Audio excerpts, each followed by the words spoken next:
नमस्कार दोस्तों, स्वागत है आपका अपने YouTube चैनल उमलिया मैथ्स अकेडमी में।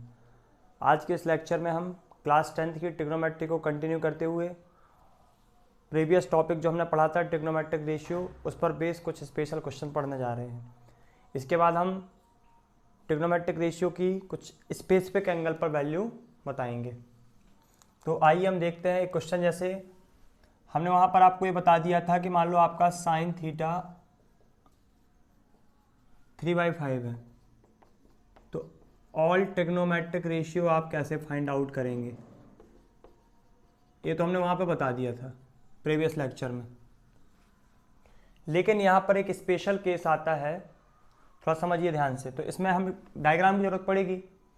तो मान लीजिए कि आपका एक ट्राइंगल है एक क्वेश्चन देखिए आप, राइट ट्राइंगल ABC। एक आपका राइट ट्राइंगल ABC है इन विच राइट एंगल एट C। इसमें से राइट एंगल कहाँ बना है, उसके C वर्टेक्स पर राइट एंगल होना है। तो इसका हम डायग्राम बनाते हैं।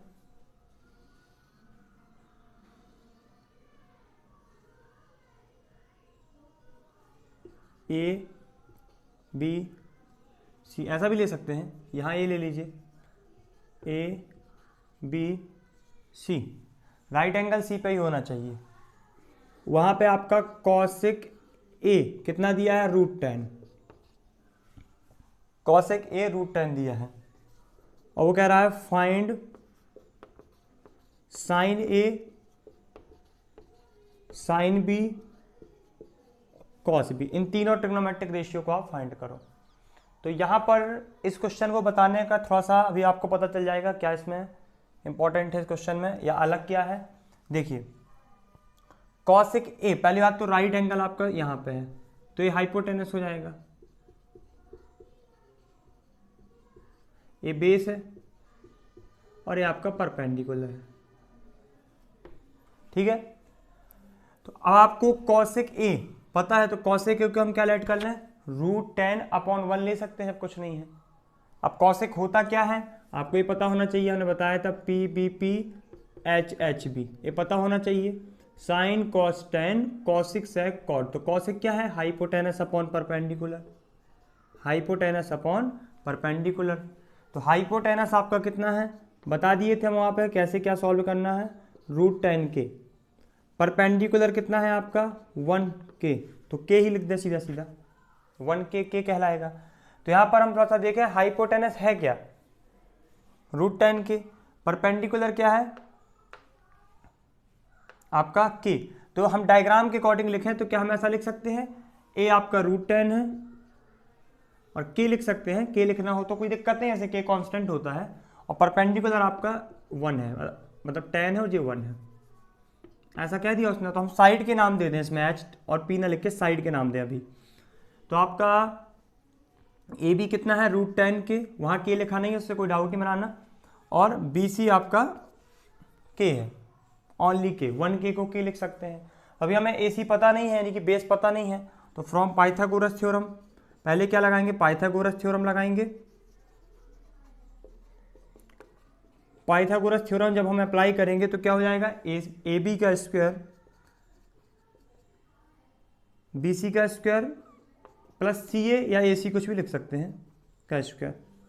AB कितना है आपका, √10 का स्क्वायर, BC 1, √10 K लेना पड़ेगा, 1K का स्क्वायर, और AC पता नहीं हमको, कैसे फाइंड आउट करेंगे, √10 K का होल स्क्वायर, √10 का 10 हो जाएगा, K का K स्क्वायर, इसका K स्क्वायर और AC स्क्वायर।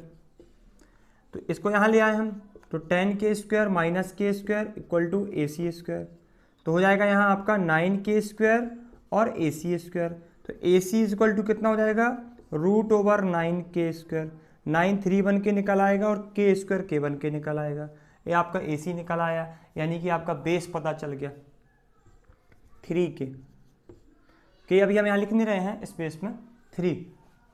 तो अब देखिए आप, हमें तीनों साइड पता चल गई ट्राइंगल की, ABBCCA तीनों साइड हमें पता चल गई।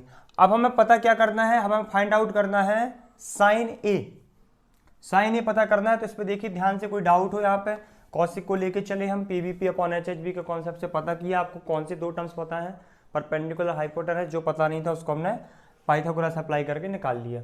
अब इसके बाद देखिए साइन ए निकालना है, साइन ए हमें फाइंड आउट करना है।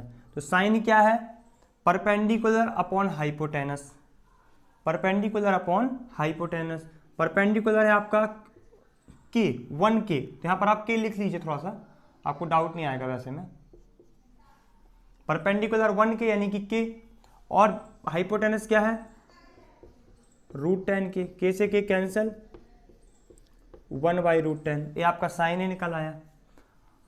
अब थोड़ा सा यहां नोटिस करिएगा, साइन बी को निकालते समय थोड़ा सा ध्यान दीजिएगा यहाँ पे, साइन बी, तो क्या जो आपका साइन बी है तो फॉर्मूला तो वही होता है, चाहे साइन का किसी भी एंगल के साथ हो साइन ए निकालो, चाहे साइन बी चाहे साइन सी, कुछ भी, परपेंडिकुलर अपॉन हाइपोटेनस, तो क्या परपेंडिकुलर वही होना चाहिए, तो फिर आंसर तो वही आएगा, परपेंडिकुलर 1k और हाइपोटेनस √10k, तो आंसर वही आएगा। तो क्या फिर साइन ए और साइन बी एक ही बात है क्या, बिल्कुल नहीं है, ए एंगल ए के रिस्पेक्ट में है, साइन बी एंगल बी के रिस्पेक्ट में है, तो यहाँ पे हमको डाउट आ गया।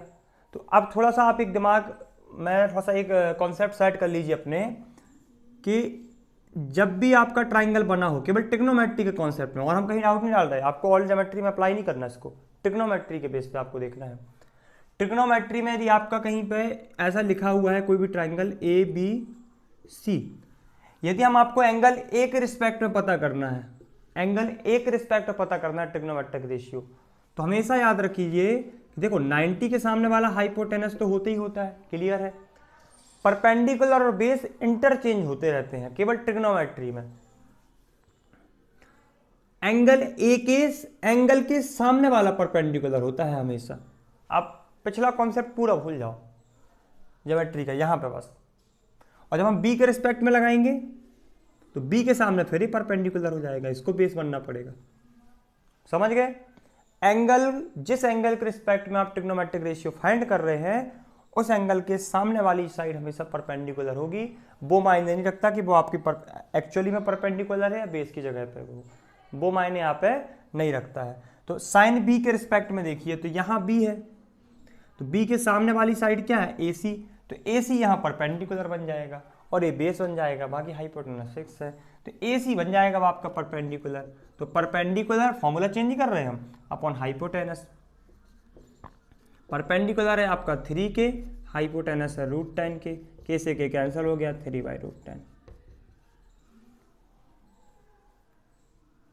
यहाँ पे आप समझ गए, मतलब इतना बस यहाँ पे याद रखना है कि जिस एंगल के रिस्पेक्ट में, जिस भी एंगल के आप रिस्पेक्ट में वैल्यू फाइंड आउट कर रहे हो, उसके सामने वाली वैल्यू हमेशा उसके सामने वाली साइड ही परपेंडिकुलर होगी। हाइपोटेनस फिक्स होता है, परपेंडिकुलर और बेस चेंज होते रहते हैं। अब आइए एक क्वेश्चन और देखते हैं हम थोड़ा सा और इसमें, तो यहीं पर आप थोड़ा सा गलती कर सकते हैं। जैसे आपकी एक एनसीईआरटी में आपका एक क्वेश्चन है, उसको थोड़ा सा हम देख लेते हैं, इससे और भी आपका डाउट क्लियर हो जाएगा। बस यहाँ पर हमें इसमें गलती बस नहीं करनी है, बस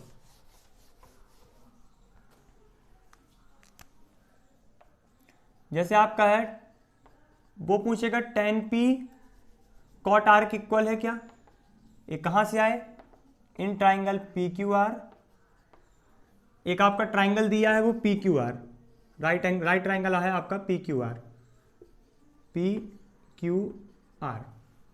राइट एंगल आपका Q पर है 90 डिग्री, यहाँ पे आपको उसने इसको 13 दिया है और इसको 12 दिया है, इसको हम फाइंड कर लेंगे अभी।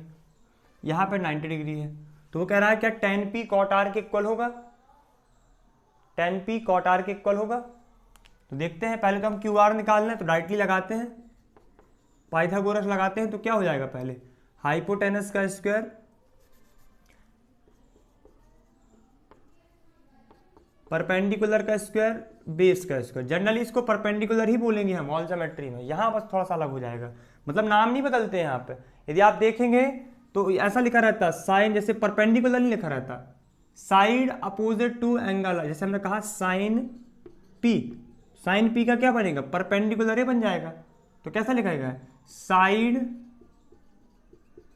अपोजिट टू एंगल पी, ऐसा ही लिखा रहता कि परपेंडिकुलर, है ना, कि एंगल पी के अपोजिट वाली साइड, सामने वाली साइड, तो उसमें डाउट में नहीं आना आपको, है ना। तो पी आर कितना है आपका 13 का स्क्वायर, पी क्यू आपका 12 का स्क्वायर, क्यू आर स्क्वायर पता नहीं है। यहाँ पे बोले आप के वाला कॉन्सेप्ट क्यों नहीं लगा रहे हो, तो के ले भी लो आप, कोई दिक्कत नहीं है, आप यहाँ के लेके ले लो, कोई दिक्कत नहीं। तो 13 के में स्क्वायर लगा दो, इसमें कोई भी दिक्कत नहीं होती। के हम जनरली इसलिए लेते हैं कि रेशियो डायरेक्ट नहीं हटाए जाते बिना कॉन्स्टेंट के, है ना। 12 के का स्क्वायर और क्यू आर का स्क्वायर, 13 का स्क्वायर हो जाएगा 169 के स्क्वायर, 12 का होता 144 के स्क्वायर, क्यू आर स्क्वायर, 144 169 से माइनस होने जाएंगे इस तरफ, आ जाएगा 25 के स्क्वायर, स्मॉल के लेना हमेशा, Q R square, Q R square is equal to 25, ऐसा भी लिख सकते हैं। तो क्यू आर कितना हो जाएगा आपका √25 के स्क्वायर, 5 के निकल आया आपका क्यू आर, ये आपका क्यू आर निकल आया। अब हम tan p निकालते हैं, कह रहा है tan p क्या cot r के इक्वल है, क्वेश्चन मार्क है।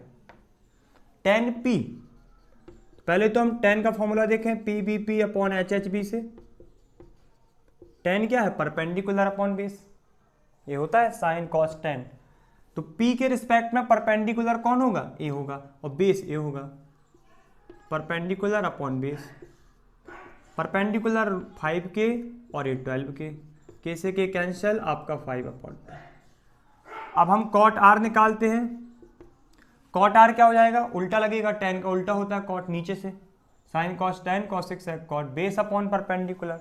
तो आर के रिस्पेक्ट में परपेंडिकुलर ए है और बेस ए है, तो बेस अपॉन परपेंडिकुलर, तो इसकी वैल्यू भी वही आ गई 5/12। तो लिख देंगे yes tan p equal to cot r। ये आपका एनसीईआरटी का क्वेश्चन है। तो हमने इस लेक्चर में सीखा कि आपका एंगल के रिस्पेक्ट में परपेंडिकुलर और बेस चेंज होते रहते हैं ट्रिग्नोमेट्री में, और हाइपोटेनस बस आपका फिक्स होता है। इसके बाद नेक्स्ट लेक्चर में हम वो ट्रिग्नोमेट्रिक रेशियो पढ़ेंगे फिक्स एंगल पर, ठीक है, उसको हम नेक्स्ट लेक्चर में डाल देंगे, जिससे भी आपको वीडियो थोड़ा सा लेंथी नहीं लगेगी। आई थिंक ये लेक्चर आपको अच्छा लगा होगा। यदि आपको लेक्चर अच्छा लगा हो तो वीडियो को लाइक शेयर एंड सब्सक्राइब करें। Thank you.